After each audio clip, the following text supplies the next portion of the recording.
Mga kabagis, welcome back sa ating channel. My first vlog po this 2021.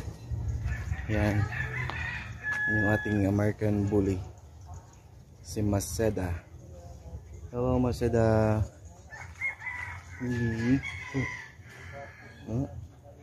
Ang Maseda. So today mga kabagis, gusto kong pag-usapan ang itong almost done na bagong kulungan. So kibali ito na siya. Kung napansin niyo itong kulungan na ito mga kabagis, ano to, ito yung flooring ng septic tank. Yan, 'di ba sabi ko gawin natin ng kulungan siya.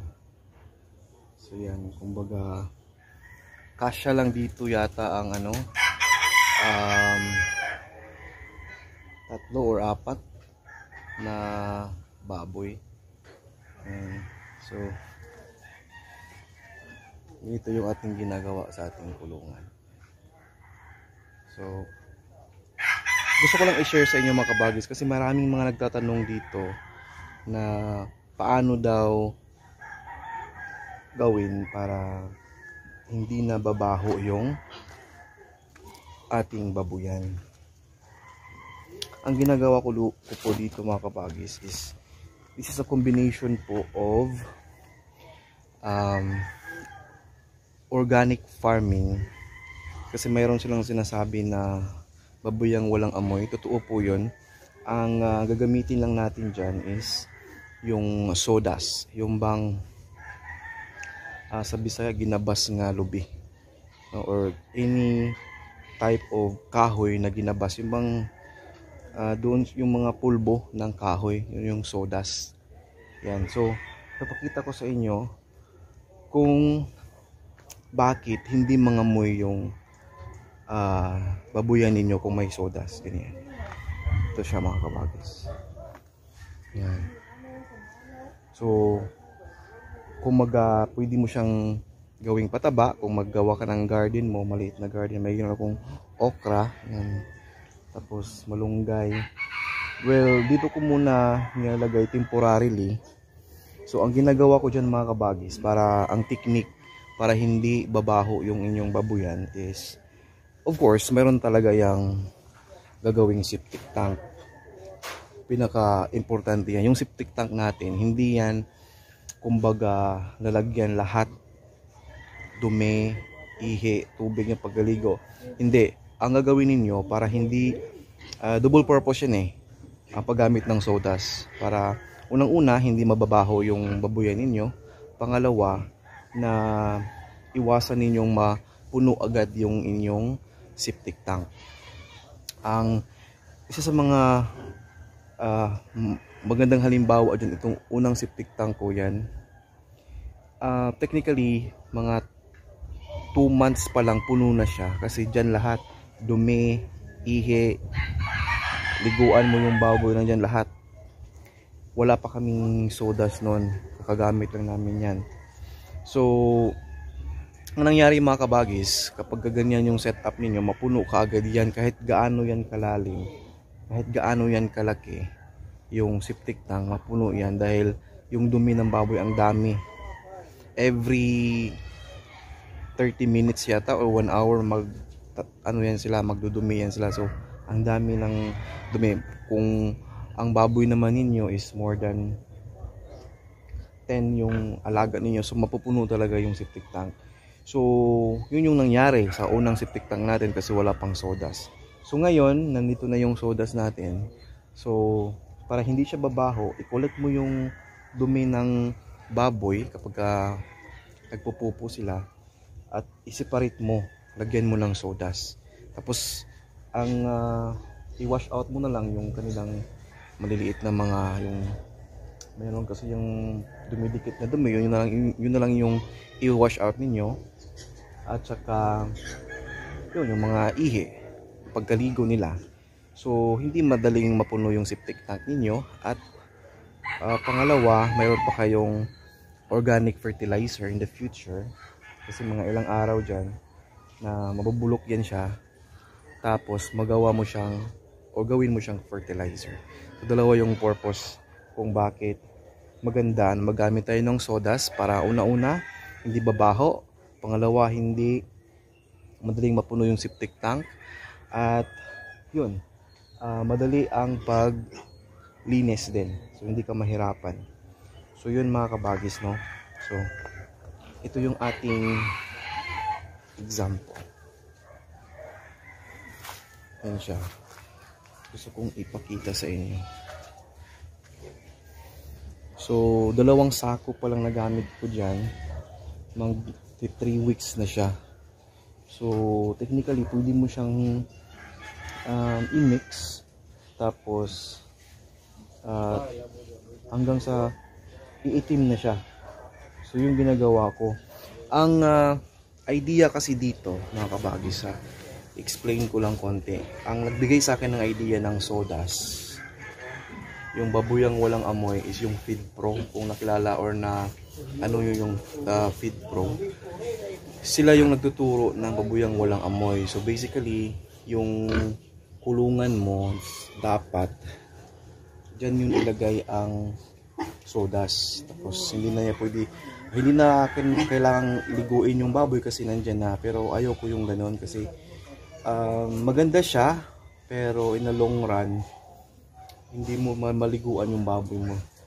Tapos kailangan mong magawa ng kanilang konting area na makaligo sila. Ayaw ko yung ganun. Gusto ko yung ganito na lang, na kasi nasubukan ko ngayon pero ang disadvantage para sa akin is hindi naman siya babaho, pero hindi ganun kalinis. Alam mo yung diferensya ng baho at linis. So hindi katulad dyan na pwede mo siyang linisin talaga na malinis talaga yung kulungan. So yun. So ang babuyang walang amoy is pinopromote yan ng Feed Pro hanggang ngayon. So it's like a hybrid kumbaga, or ginagamit ko pa rin siya mga kabagis, pero siniseparate ko na lang para maliguan ko pa rin, magawa ko pa rin yung gusto kong gawin sa kulungan. Ganyan. So sa mga nagtatanong kung gusto kayong gumagamit ng ganito, it's an alternative way of shall we say making it sure na hindi madaling mapuno yung septic tank. Ito yung suggestion ko. At kung gusto ninyong malaman yung presyo, sa amin ang presyo nito, bawat sako is 30 pesos. Yan yung sawdust. Mabili mo yan sa mga lumber, yung mga nagbebenta ng kahoy, yung nyug, kahit anong klaseng kahoy, or yung mga gumagawa ng mga bed na kahoy din, marami silang ganito. So ang iba may 50 pesos bawat sako, may iba din na 30 lang. So doon na lang ako sa 30. Doon malayo sa amin, but yun na lang yung pinili ko, 30 bawat sako. Kita ko sa inyo yung sako ng 30 pesos. Ito siya. Ito yung ating mga baboy. Ito muna. So ito yung napakita ko sa inyo na mga kabagis. 30 pesos ang sako. Ito siya.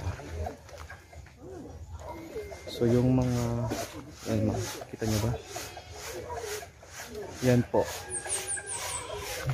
So bawa mga I guess 10 sako yung nabili ko lahat. So ganyan lang. So yung ginamit ko na sako dito is yung sako din natin sa sa mga ultra pack. Yung mga nagamit nyo ng mga sako yung na-consume ng anyong mga baboy, yun din yung lalagyan ninyo. Kasi kapag wala kayong lalagyan, I guess bawat sako is 10 peso. So 10 pesos siya. Instead of 30, maging 40 na yung babayaran ninyo. So mas maganda na i-save nyo, i-keep niyo yung mga sako na nagamit na, kasi magamit yan kapag bibili kayo ng sodas. Yan, so yun lang muna. Ang topic natin is yung paggawa ng paraan na hindi madaling mapuno ang ating septic tank. So yun yung sinishare ko. So before ko i-end tong video na to mga kabagis, thank you so much. Happy New Year, Happy 2021 sa inyong lahat. Shout out natin ang mga palaging nandyan sa ating channel na sila Melchor Tayag, Queen Dian, nanyan sumusuporta yan, sina SKL Vlogs, yan, si Marie, yung mga nagluluto yan, no? At saka sina yun, Bulaklak Kawiling, sila especially sina Telma Lim, yan si Telma palagi yang nanonood sa atin, sina-shoutout natin yan palagi at palagi yang nagko-comment sa ating mga uploads. So thank you so much. Happy New Year sa inyong lahat. I hope may natutunan kayo sa ating video today, our first video for 2021, na paano maiwasan ang madaling pagkapuno ng septic tank at pabamaho ng inyong babuyan. So yun yung pinaka the best na gagawin natin mga kabagis.